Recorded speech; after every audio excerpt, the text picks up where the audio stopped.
Bueno, pues vamos a abarcar hoy 1 Corintios 1 del 18 hasta el 25 y continuamos a través de este libro de 1 Corintios en esta serie titulada Enfócate, porque tenemos la iglesia de Corinto, una iglesia súper llena de dones espirituales, súper llena de conocimiento, de doctrina y demás, pero que está dada completamente al pecado, completamente a la promiscuidad, a la perversión, que ha permitido que el mundo entre en la iglesia. Entonces ellos ya perdieron su enfoque, van a la iglesia y no saben por qué van. Oran en lenguas y no saben por qué lo están haciendo, no hay un entendimiento, no hay un enfoque. Y entonces Pablo en esta carta de Corintios tiene que decirles: oigan, enfóquense, oigan, ¿por quién hacen todas estas cosas? ¿Cuál es el motivo de la iglesia? Y por supuesto es Cristo. Y como comentábamos en estudios pasados, una de las grandes problemáticas de Corinto, siendo un puerto muy próspero, siendo un puerto muy adinerado económicamente, era un puerto de gran inmoralidad. Podemos decir que la inmoralidad de los corintios era extremadamente sobresaliente, literalmente sobresaliente. Qué feo sobresalir por la inmoralidad, ¿verdad? Pero eso era Corinto. En el primer estudio te comenté que incluso en el griego coloquial de esta época había una palabra ya creada que significaba comportarse como un corinto. Esta era la palabra korintiosomai. La palabra korintiosomai era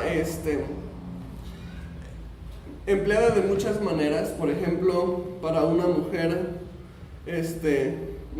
korintiosomai que se comportaba como corintia era una prostituta. Un hombre korintiosomai o una mujer korintiosomai también podía referirse a infiel. Y algo muy parecido a lo que pasa incluso hoy en México, ¿verdad? Cuando hablamos de distintos estados de la República, por ejemplo, cuando alguien te dice: uy, ya pareces de Monterrey, ¿qué te está diciendo? No sé por qué, honestamente no sé por qué. Nunca he conocido a alguien de Monterrey que de verdad sea codo, pero por algún motivo tiene esa fama. O como dicen: uy, aguas, este es chilango. ¿Qué te están diciendo? Agárrate la cartera, ¿no? Hay una mala fama de delincuencia, ¿no? Yo soy chilango, así que cuídense su cartera. Así era korintiosomai. Imagínate a qué grado, que en el griego se compuso una palabra especial para los que se comportan como corintios. Y era un gran problema la corrupción de la ciudad. Había entrado en la iglesia. Ese era el gran problema. El problema no es que la ciudad fuera corrupta, todo el mundo está corrompido. El problema fue que esa corrupción entró en la iglesia. Los cristianos corintios estaban totalmente conformados a la mente mundana. Ya se estaban comportando como el mundo. Entonces Pablo les hace una exhortación de que hagan a un lado la sabiduría del mundo y renueven su pensamiento a través de la cruz. Y el título del estudio de hoy me encanta, es la locura del evangelio, porque vamos a ver que Pablo exhorta que la sabiduría del mundo es contraria, tanto que para el mundo la cruz es una locura. Pero solamente a través de esta locura es que podemos alcanzar la salvación. Y es una exhortación que dejemos a un lado la sabiduría mundana y renovemos nuestra mente a través de la cruz, a través de la palabra, a través del evangelio. Vamos a dividir el punto en tres puntos, el estudio en 3 puntos. Punto número 1, el error que distancia, versículos 18 al 21. Punto número 2, la renuncia que libera, versículos 22 y 23. Y punto número 3, la locura que salva, versículos 24 y 25. Si estás ahí, 1 Corintios capítulo 1, vamos a agarrar a partir del verso 18 en el punto número 1 de la enseñanza, que es el error que condena. Dice el verso 18: porque la palabra de la cruz es locura a los que se pierden, pero a los que se salvan, esto es, a nosotros, es poder de Dios. Pablo, a la luz de todas estas situaciones que se están dando en la iglesia, Específicamente las divisiones. ¿Te acuerdas? La semana pasada hablábamos que había una división ya. No, yo soy de Apolo, yo soy de Pablo, yo soy de Cefas. Y a la luz de este pensamiento mundano, verdaderamente, que les comentaba, ya era como un año de elecciones para ellos. O sea, no, que yo hablo, no, que yo nadie, no, que así estaban, pero con los apóstoles. Es un pensamiento totalmente mundano.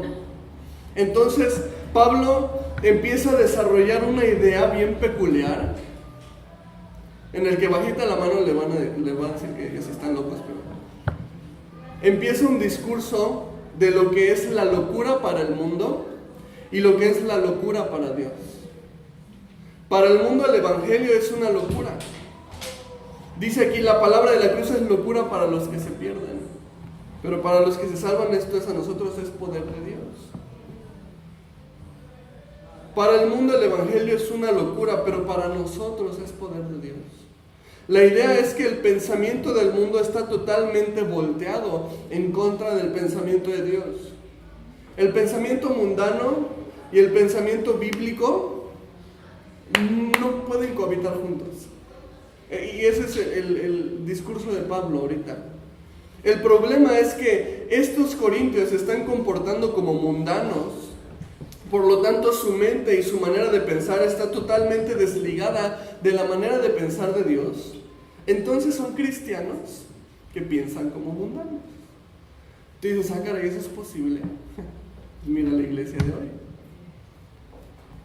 Son cristianos que piensan como mundanos. Y esta es una de las cosas que Pablo desea tratar en esta carta. El pensamiento mundano de la iglesia. Por eso el punto número 1 de la enseñanza es el error que distancia. Porque algo que el creyente debe cuidarse es de que no conforme su mente al pensamiento del mundo, la filosofía del mundo, porque este error va a distanciar nuestros corazones de Dios. Romanos capítulo 12, versículo 2, te lo leo en la Nueva Traducción Viviente. Dice, no imiten las conductas ni las costumbres de este mundo. Más bien dejen que Dios les transforme en personas nuevas al cambiarles la manera de pensar.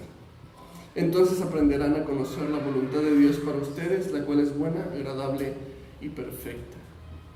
Este versículo es un mandamiento con una hermosa promesa. El mandamiento es que tú no amoldes tu manera de pensar a la filosofía actual, ¿okay? A la filosofía del mundo. Y la promesa es que si tú decides rechazar el pensamiento mundano para conformar tu mente a la palabra de Dios, entonces tú vas a poder comprender la voluntad de Dios para tu vida. Y te vas a poder dar cuenta que la voluntad de Dios para tu vida es buena, es agradable y perfecta. ¿Quién no quiere esta promesa para su vida? ¿Quién no desea conocer la voluntad de Dios? ¿Quién no está en medio de pruebas y dice, Dios, ¿por qué? La famosa frase. ¿Quién no desea conocer la voluntad de Dios? A veces no conocemos la voluntad de Dios porque nuestra mente está en el mundo, está en la filosofía del mundo, está conformada al mundo. Cuando yo renuncio a la manera de pensar del mundo, voy a poder conocer la voluntad de Dios, lo que le agrada a Dios, lo que Dios desea para mi vida, comprendiendo que Él siempre tendrá un final para mí que es bueno, agradable y perfecto.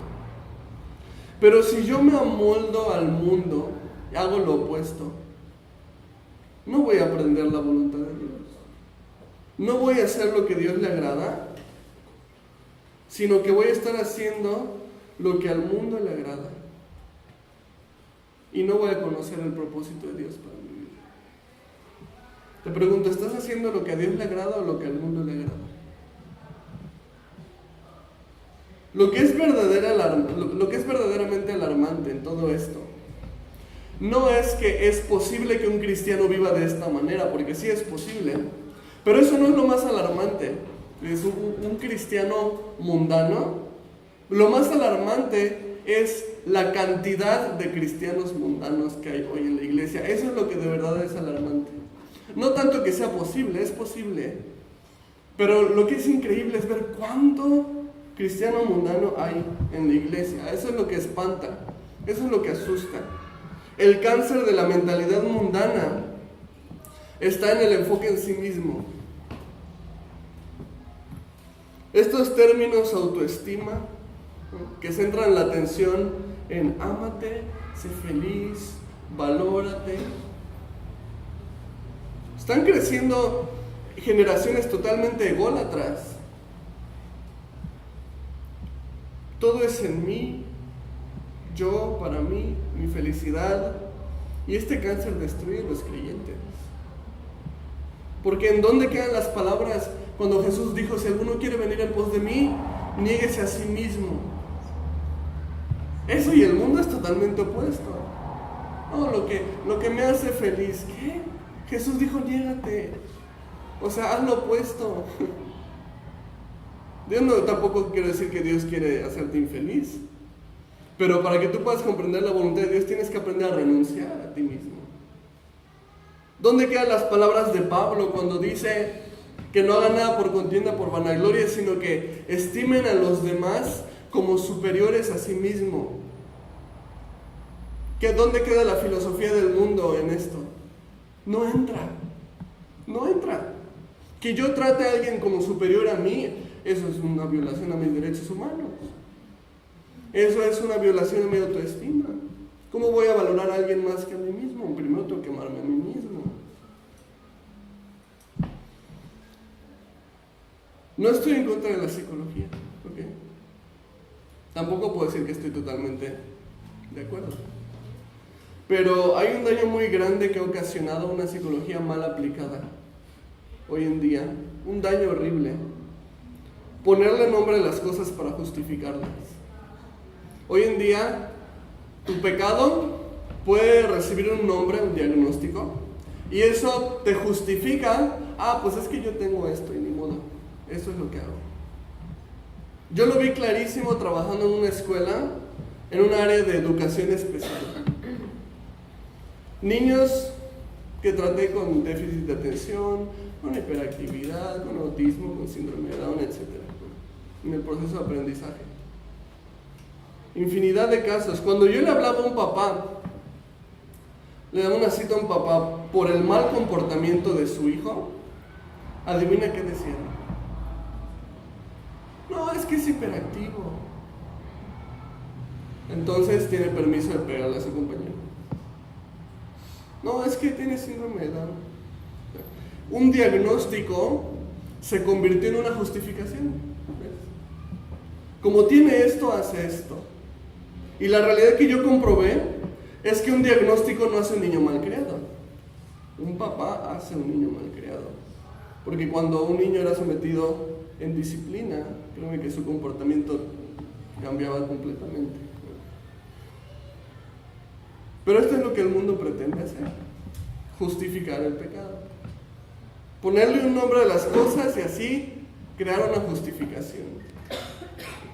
¿Por qué tratas mal a otros? No, es que tengo baja autoestima. Bueno, hay que tratar en tu amor propio, tienes que amarte. Vente a lo macho. ¿Por qué no? Trata mal a las personas porque decide hacerlo. Porque tiene una naturaleza pecaminosa e inclinada al mal y necesita arrepentirse. No necesita justificarse, necesita arrepentirse.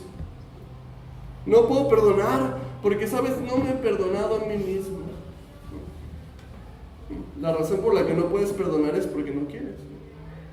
Porque Dios ya te ha perdonado mucho más a ti. Eres injusto al no extender el perdón que Dios te extendió. Estamos romantizando el pecado. Para amar a otros necesito amarme a mí mismo. Ya te amas tanto que te has vuelto egoísta, incapaz de amar a otros. Necesitas enfocarte menos en ti y más en tu amor a Cristo. Y déjame romper el tabú cristiano que anda rondando por ahí. Cuando Jesús dijo: ama a tu prójimo como a ti mismo, tan abusados somos, ¿no?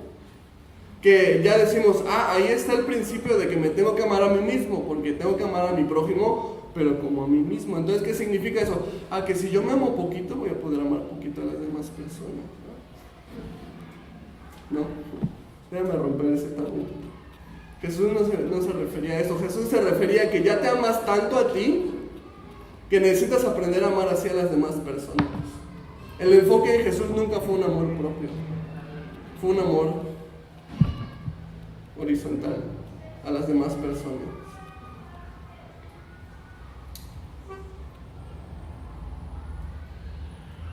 El que no ama no es porque no puede, ¿okay?, sino porque no quiere. Es una decisión, y hablando en un contexto cristiano, ¿okay? Dios decidió amarte a pesar de que eres un pecador. Jesús murió por ti en la cruz. Él decidió amarnos y nos mostró que el amar es una decisión. Así también nosotros decidimos amar. ¿O cómo crees que Dios diseñó el matrimonio para durar toda la vida? Para vivir a base de maripositas en el estómago. Eso es una reacción química que es comprobado que dura entre 2 y 5 años.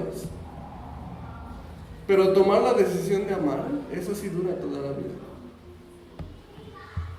Versos 19 y 20, fíjate que continúa diciendo: pues está escrito, destruiré la sabiduría de los sabios y desecharé el entendimiento de los entendidos. ¿Dónde está el sabio? ¿Dónde está el escriba? ¿Dónde está el disputador de este siglo? ¿No ha enloquecido Dios la sabiduría del mundo? Por si te pareció una exageración lo que te estaba diciendo aquí, queda más claro. O sea, no ha enloquecido Dios la sabiduría del mundo. El mundo hoy es sabio, así, yo sé mucho, mira, antropología, ciencia, todo lo que tú quieras. Dios dice, he enloquecido tu sabiduría.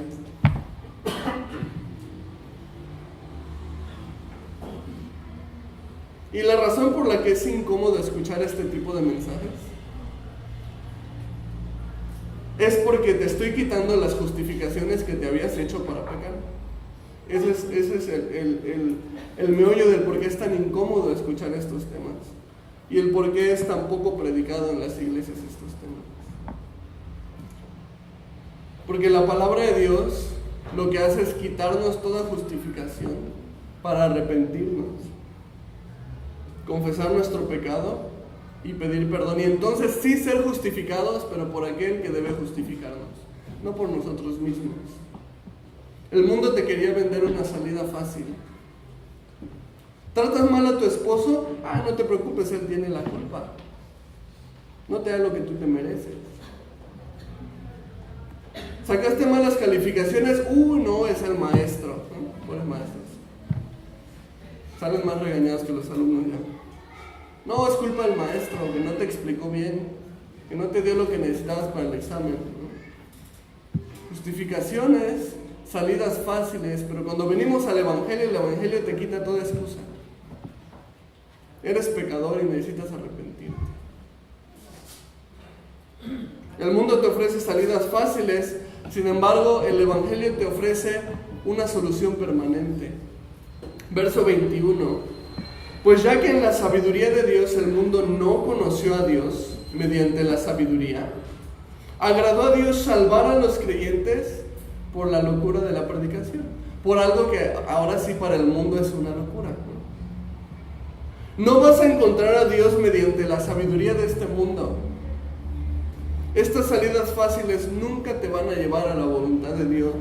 El mundo te ofrece salidas fáciles, pero Dios te ofrece una solución permanente. ¿Qué dice 1 Juan 1:9?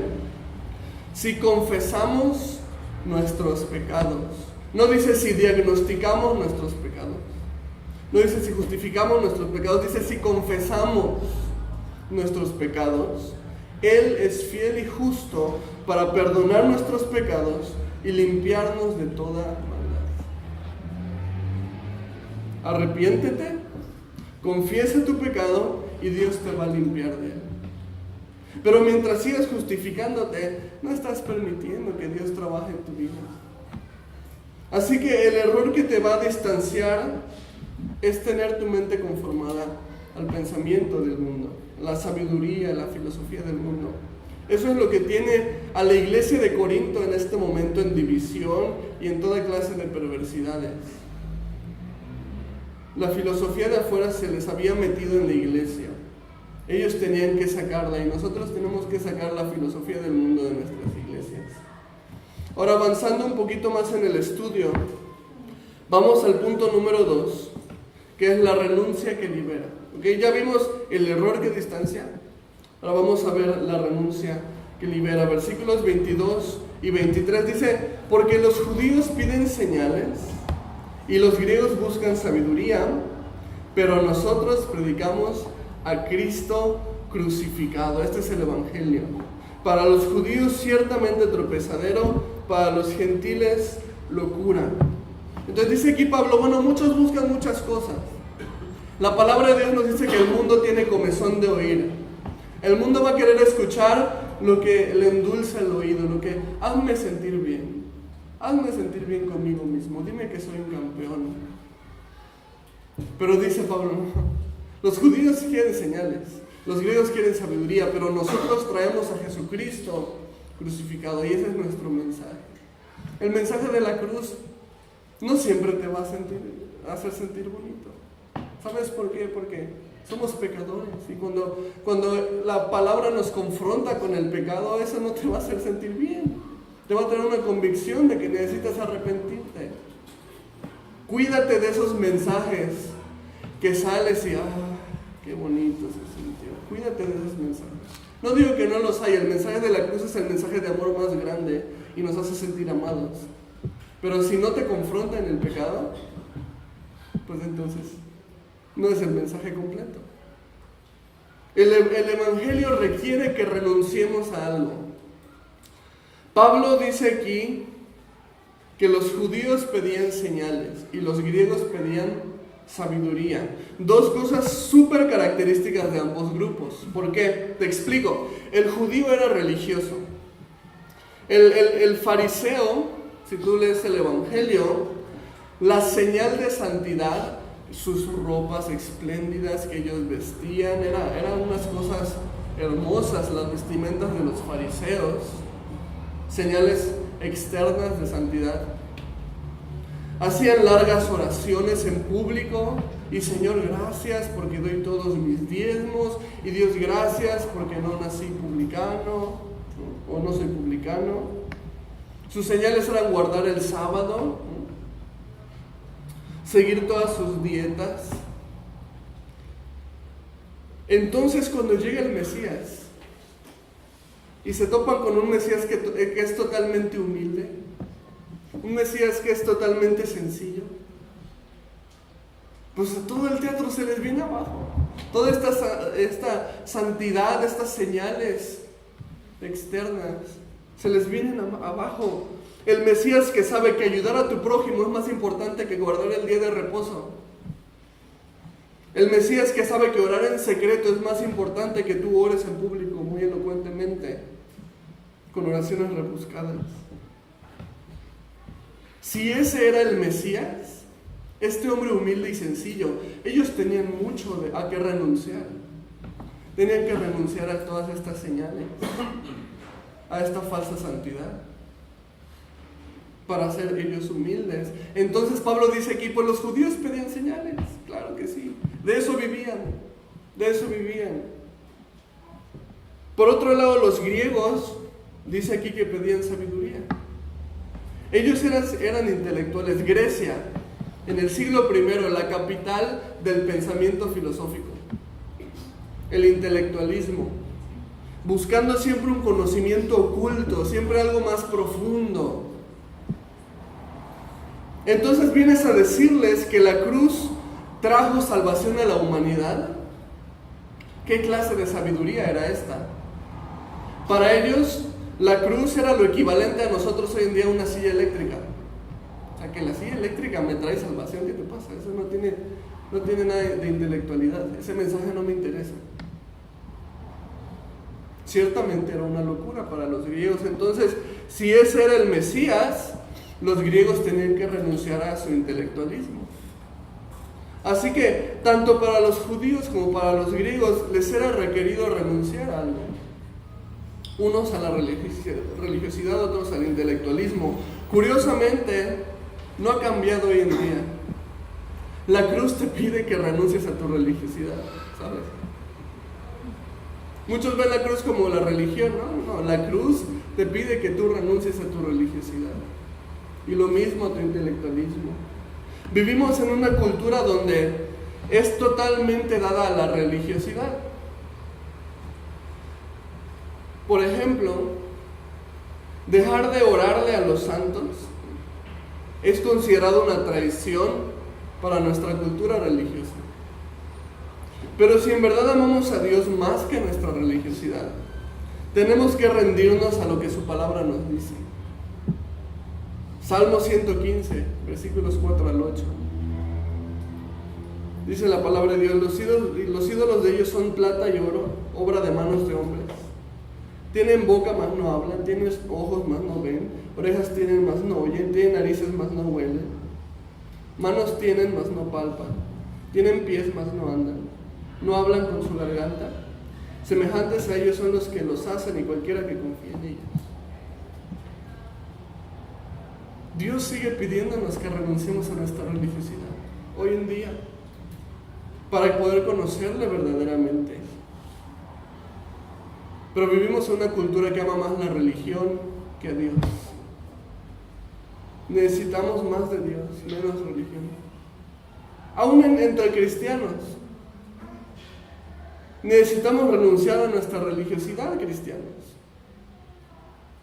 Porque muchas veces nuestro caminar con Cristo ya se ha vuelto nada más que eso. Un ritual de ir a la iglesia los domingos. Necesitamos amar a Dios más que eso. Necesitamos un caminar con Cristo. Hay cristianos que necesitamos renunciar a nuestra religiosidad porque ya no tenemos una relación personal con Dios. Porque ya no hay una comunión con Cristo en el día a día, en mi casa. Ya no oro, ya no leo la Biblia.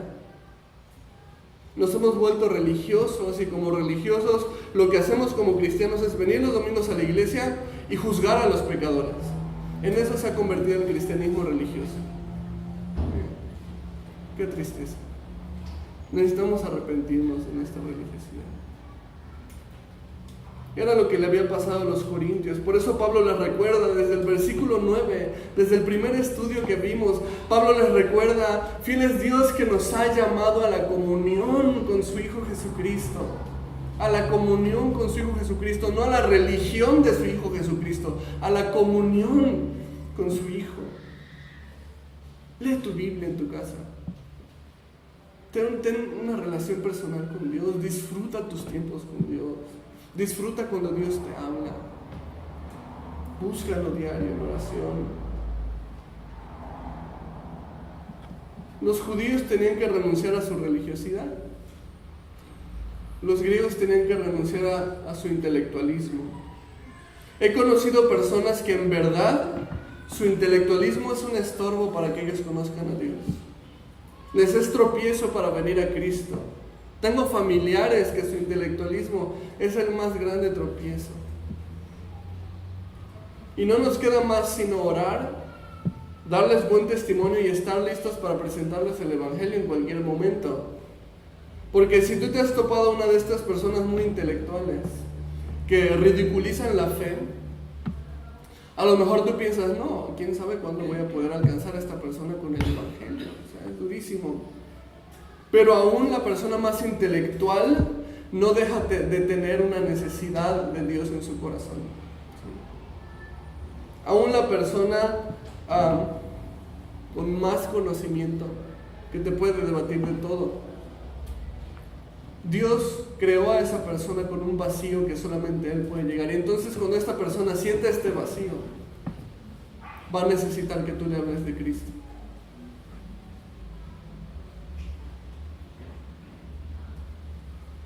Hay muchos creyentes que vivimos un intelectualismo también aparte,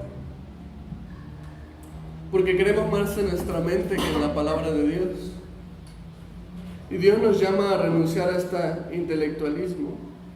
Puede ser un tropiezo para nosotros. ¿A qué me refiero? ¿No crees que Dios puede restaurar tu familia? ¿No crees que Dios puede alcanzar a alguien? ¿No crees que Dios te va a dar la fortaleza para dejar un pecado? Esto es intelectualismo. Le crees más a tu mente que a la palabra de Dios, ¿sí?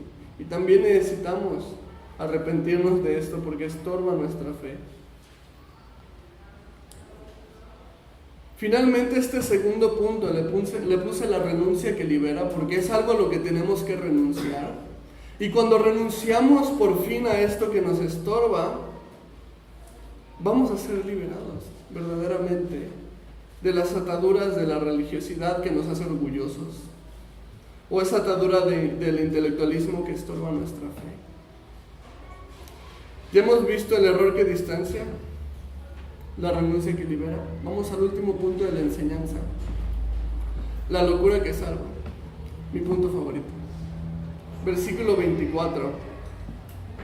Dice: mas para los llamados, así judíos como griegos, Cristo, poder de Dios y sabiduría de Dios. Es algo hermoso cuando comprobamos que en efecto Cristo es mejor que la religión.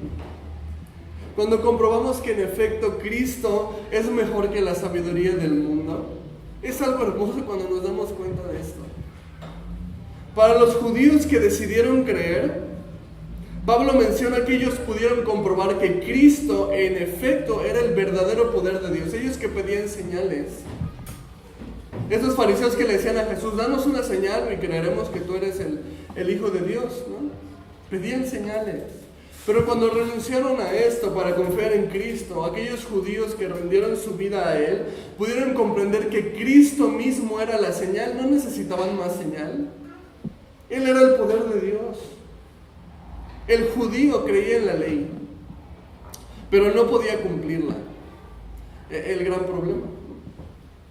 El judío vivía su vida basado en la ley, buscaba poder cumplirla para estar bien con Dios, pero le era imposible cumplir toda la ley. Estamos hablando de que el judío tenía 613 mandamientos. Si tú y yo nos estamos quebrando la cabeza con 10, el judío tenía 613 y pretendía cumplirlos todos al pie de la letra. Era imposible. Si tan solo viéramos cuántas veces ya rompimos el mandamiento de no mentirás desde que empezó enero de este año, ya estamos tronados. O no robarás desde que empezó enero de este año. ¿Cuántos libros fotocopiaste? ¿Cuánta música bajaste? ¿Qué haríamos con 613 mandamientos? La ley le daba al judío los lineamientos a seguir, pero no les daba el poder para obedecerle. Ese era el problema de la ley. La ley es santa, dice Romanos, perfecta, pura, pero el humano no. Entonces tú dale una ley santa a un pecador para que la siga, no funciona. Ese era el problema del judío. Tenía la ley, pero no tenía el poder para cumplirla. Entonces Jesús viene y nos presenta esta maravillosa noticia: no les dejaré huérfanos, les daré un ayudador, el Consolador, el Espíritu de verdad. El que viene a nosotros y nos dice: recibiréis ¿qué? Poder cuando haya venido sobre vosotros. Excelentes noticias para el judío. Cristo, poder de Dios. Tenía la ley, no tenía el poder para seguirla, pero en Cristo Él me da el Espíritu Santo. Y Él no solamente me enseña la verdad, no solamente me guía, sino que me empodera para poder vivir mi vida con Cristo. Y aún me trae esperanza cuando fallo, sabiendo que no hay condenación para los que están en Cristo Jesús. Cristo, poder de Dios, me encanta. El poder para caminar la vida agradable a Dios. Primera de Juan 2:1 dice: hijitos míos, estas cosas os escribo para que no pequéis. Y si alguno hubiere pecado, ¿qué dice? Abogado tenemos para con el Padre, a Jesucristo el justo. ¿Tú eres injusto? No te preocupes, tu abogado es justo. Él está ahí para defenderte. Qué hermosa verdad. ¿Cómo no proclamar Cristo, poder de Dios? Si además de darnos poder para obedecer, nos da justificación cuando pecamos, cuando nos arrepentimos y vinimos ante Él. Si es nuestro abogado, el que ve por nosotros, cuando el día llegue y estemos delante del trono, no vas a tener que pararte ahí solo delante de Dios, vas a tener un abogado junto a ti. donde el acusador te va a decir, no, pero es que Dani era esto y mentiroso y el otro, pero tu abogado va a estar aquí, sí, pero yo cargué su culpa, déjalo en paz. Qué hermoso. Cristo, poder de Dios. Y dice también Pablo que el griego que se rendía a Cristo también iba a poder decir otra palabra hermosa, otra frase hermosa. Cristo, sabiduría de Dios. El verdadero conocimiento que necesitamos para estar completos. Deja la filosofía, déjate el conocimiento más profundo. Cristo es el conocimiento que necesitábamos. Juan 17:3 dice, y esta es la vida eterna, que te conozcan a ti, el único Dios verdadero, y a Jesucristo, a quien has enviado. Esto es lo único que necesitas conocer. Esta es la sabiduría de Dios, que tú conozcas al Dios verdadero y a Jesucristo, su Hijo. La Biblia me dice que la vida eterna no es el conocimiento de una religión, sino el conocimiento de una persona. El verdadero conocimiento que necesitamos. No hay mejor decisión que proponerte conocer a Cristo. Versículo 25. Porque lo insensato de Dios es más sabio que los hombres, y lo débil de Dios es más fuerte que los hombres. Es interesante este versículo que habla de una manera irónica. Tú lees lo insensato de Dios, ¿cómo? ¿O lo débil de Dios? Obviamente está hablando una ironía. En Dios no hay insensatez, ni tampoco hay debilidad, ¿verdad? Pero los corintios eran personas mundanas. Y Pablo les está hablando en un lenguaje mundano. ¿Okay? Pensando en esta manera humana o mundana, la cruz era considerada insensatez y la cruz era considerada también debilidad. Podríamos decir que era en verdad insensato morir por alguien infiel y malvado. ¿Estás de acuerdo? O sea, le podríamos llamar una pésima inversión. ¿Quién de ustedes va a abrir un negocio que sabe que no le va a remunerar y que le va a estar causando problemas? ¿Quién se apunta para este negocio? Nadie en su sano juicio, excepto Cristo, que invirtió en las personas más infieles, que le íbamos a fallar, en ti y en mí. Lo insensato de Dios se convirtió en la salvación de los hombres. Y por otro lado, la cruz podía verse como una debilidad, una derrota.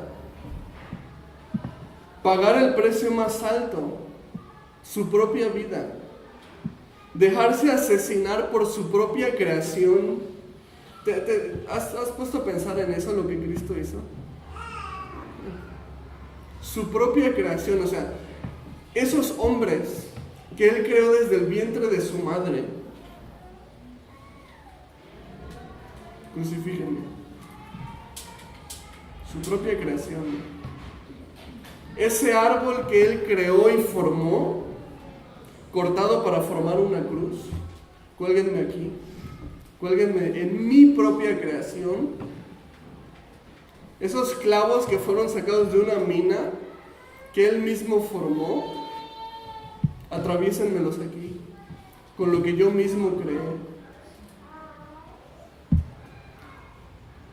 para que sea evidente que nadie me quita la vida, yo la doy.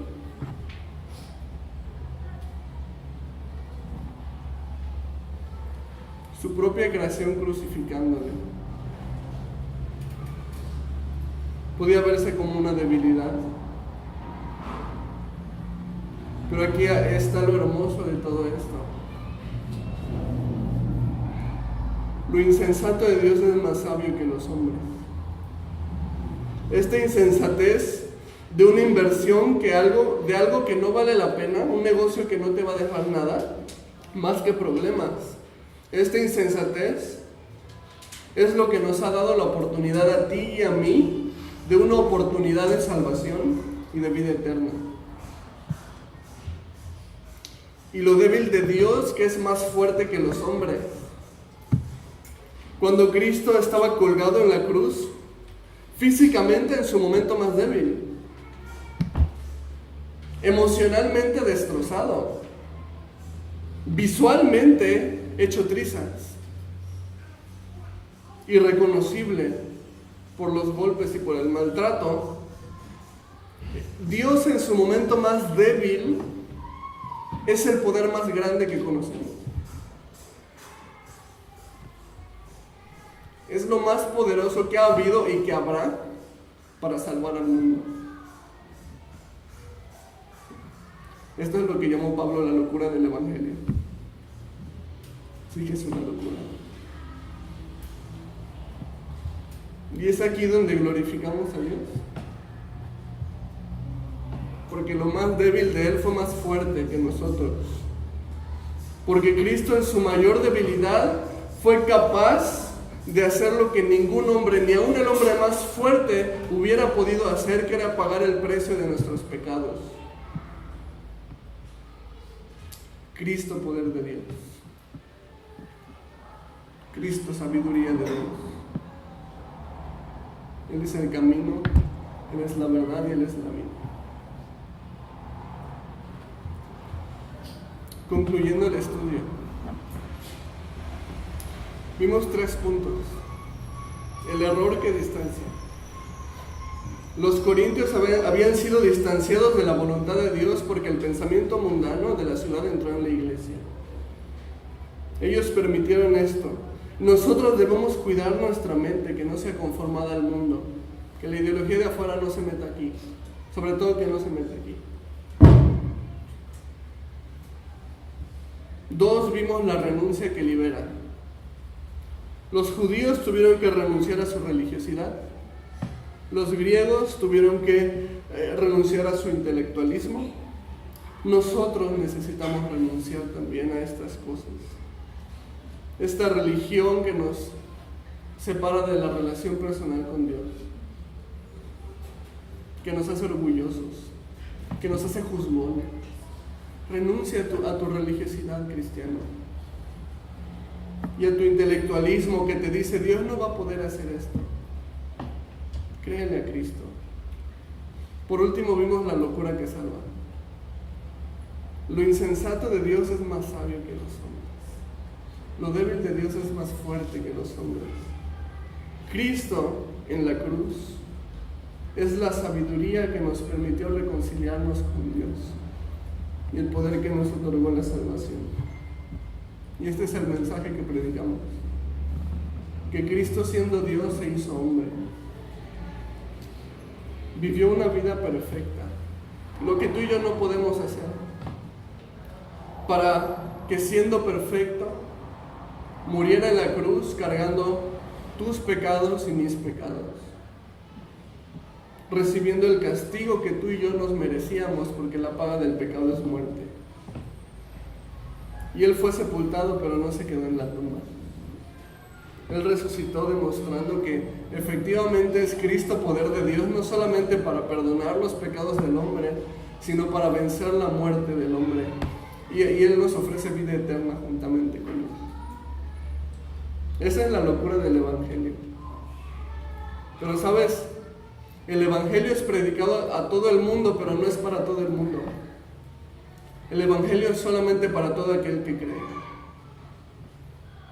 Dice la Biblia que de tal manera amó Dios al mundo, que dio a su Hijo único, para que todo aquel que cree no se pierda, más tener vida eterna. Porque no envió Dios a su Hijo al mundo para condenar al mundo, sino para salvar al mundo. Sin embargo, el que en Él cree no es condenado, mas el que no cree en Él ya ha sido condenado, por no creer en el nombre del Hijo de Dios. Este es el Evangelio. Si tú decides poner tu fe en Cristo, Él te dará vida eterna.